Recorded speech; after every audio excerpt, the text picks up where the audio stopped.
Have you ever wondered why so many marketplaces fail before they even get started? It's not because the idea is bad.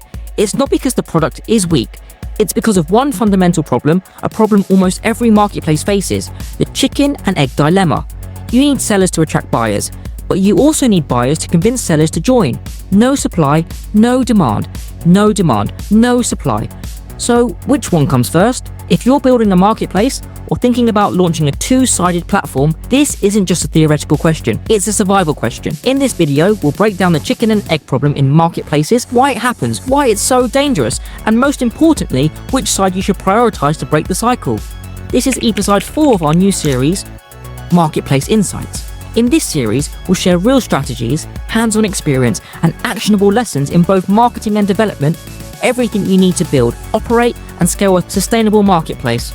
In today's episode, we will explore how to solve chicken and egg problem of marketplace. Today, we're digging into one of the most classic and, let's be honest, frustrating problems any founder faces, the chicken and egg problem. But more importantly, we're not just talking about the problem, we're going through the actual playbook on how to solve it. So let's just get right into it. If you've ever tried building a two-sided marketplace, you probably know this exact feeling, deep in your bones. You build this amazing functional platform, you flip the switch, and crickets. It's a tough and really common place to start. At its heart, the problem is this simple, maddening loop, right? Buyers won't show up to an empty store, and sellers, well, they're not going to stock the shelves if there are no customers. It's a total deadlock. The good news, though, is there's a proven playbook to break right out of it. Okay, so before we jump into the solutions, let's get super clear on what we're actually up against. Let's really define this thing we call the marketplace deadlock. Here's the textbook definition.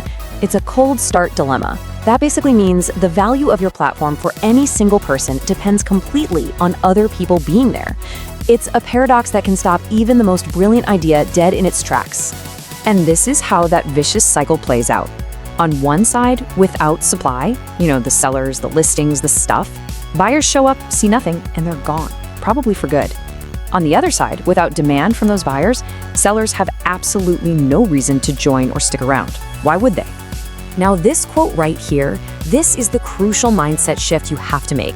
Just think about it for a second. A marketplace with tons of eager buyers, but nothing to buy, that feels broken. But a marketplace with great stuff just waiting for customers to show up, that feels promising. It feels early. And that's our first big clue. This playbook has to start with supply. So following that logic, our very first strategy is all about how you get that initial supply in the door. Let's talk about what it means to seed your supply.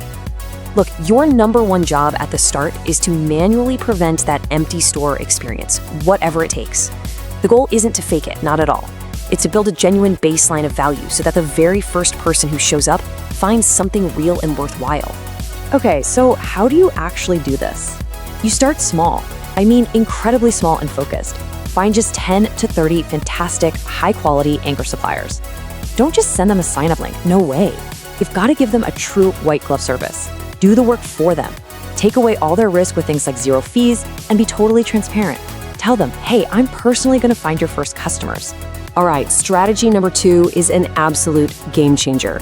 It's called single player mode. And the whole idea is to give value to one side before the other side even exists. This concept is just so powerful. You build a tool or a service that's useful to one side of your market, usually the suppliers, all by itself. Suddenly, your pitch isn't, please join my empty platform. It's, hey, here's a great tool that will help you run your business better. And if you look at the biggest names out there, they've all used this strategy. OpenTable, it started as reservation software for restaurants.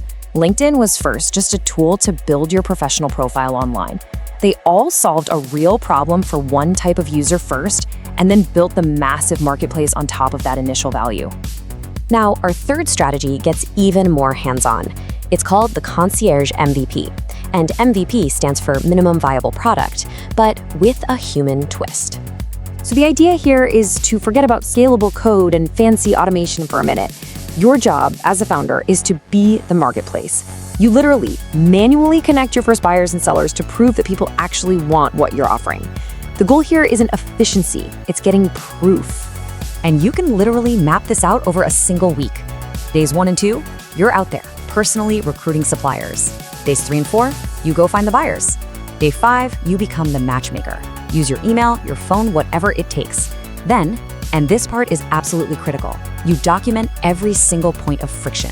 Only then do you even think about automating the parts that keep repeating. Okay, so we've talked about what to do. Now let's cover what not to do. Because honestly, avoiding these common traps is just as important as using the right strategies.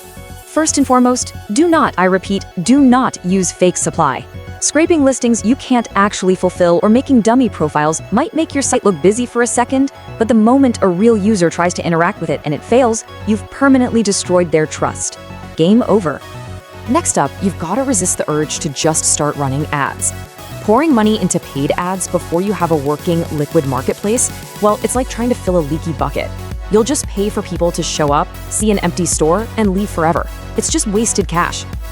Oh man, this one is so tempting, but it can be deadly. Don't try to charge a commission or a fee before you're delivering consistent, undeniable value. In the beginning, your goal is to reduce friction, not add it. Monetization comes way later, after you've proven that real transactions are happening again and again. And finally, maybe the biggest mistake of all, trying to scale before you've learned anything. In those early days, efficiency is actually your enemy. Your job is to learn what your users truly want by doing things that don't scale. Once you have that proof, that real human behavior, then you can build for growth. So, let's tie all of these strategies together with one final, super important mindset shift that kind of redefines what a launch even is. This really is the ultimate takeaway here. You see, great marketplaces aren't just launched into the world with a big press release. No, they are carefully and deliberately orchestrated. Every single one of those first interactions, from the first supplier you talk to the first transaction you connect by hand, is setting the DNA for everything that comes next. So the question to leave you with isn't what are you going to build, it's what will you orchestrate first. That's all for this explainer. Thanks for tuning in. If you found this helpful, make sure to follow Journeyhorizon for more insights, strategies, and real lessons on building and scaling successful marketplaces.